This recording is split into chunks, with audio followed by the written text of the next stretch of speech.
हरे कृष्णा, राधे राधे। आइए भक्तों, सुनते हैं सोमवार व्रत की कहानी। सोमवार का दिन भगवान शंकर को समर्पित है। आज के दिन भक्त भोलेनाथ को प्रसन्न करने के लिए विशेष पूजा अर्चना करते हैं।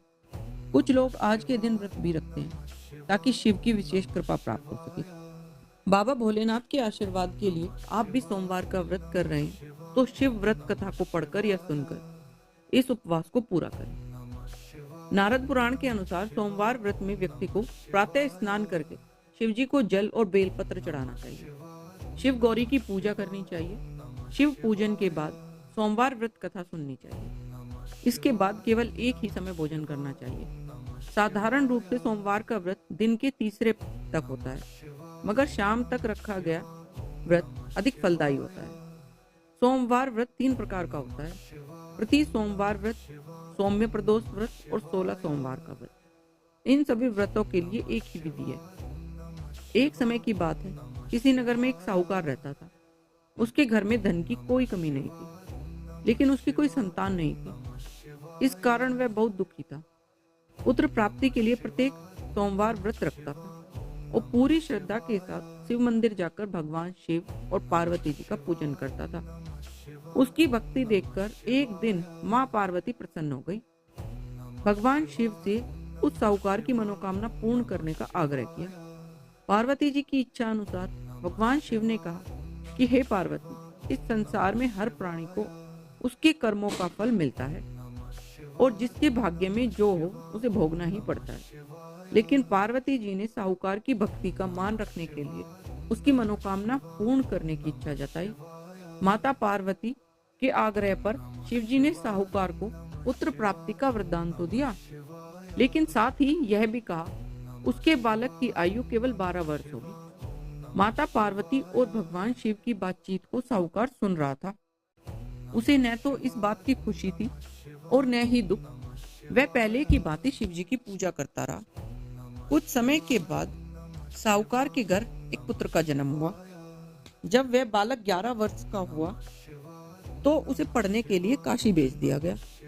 साहूकार ने पुत्र के मामा को बुलाकर उसे बहुत सा धन दिया और कहा कि तुम इस बालक को काशी विद्या प्राप्ति के लिए ले जाओ।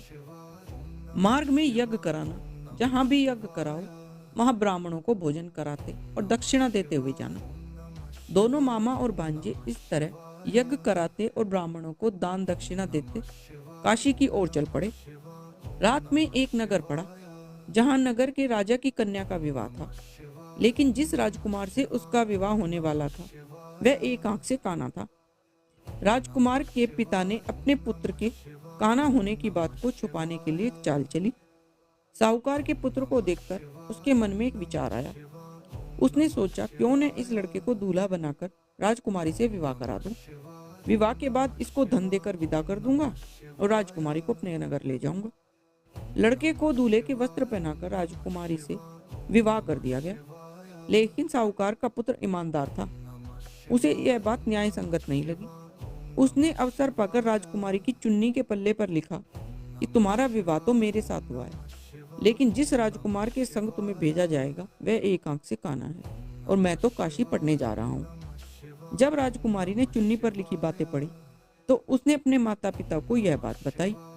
राजा ने अपनी पुत्री को विदा नहीं किया, जिससे बारात वापस चली गई।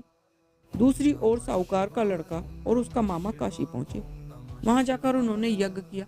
जिस दिन लड़के की आयु 12 वर्ष की हुई उसी दिन यज्ञ रखा गया। लड़के ने अपने मामा से कहा कि मेरी तबीयत कुछ ठीक नहीं है।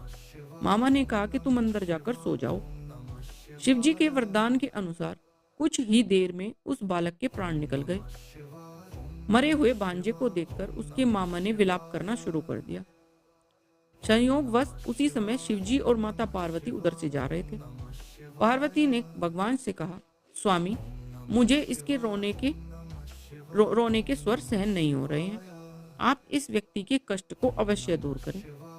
जब शिवजी मृत बालक के समीप आए तो वह बोले, यह उसी साहूकार का पुत्र है जिसे मैंने 12 वर्ष की आयु का वरदान दिया था।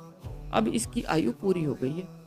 लेकिन मातृ भाव से विभोर माता पार्वती ने कहा, हे महादेव, आप इस बालक को और आयु देने की कृपा करें, अन्यथा इसके वियोग में इसके माता पिता की तड़प तड़प कर जान चली जाएगी।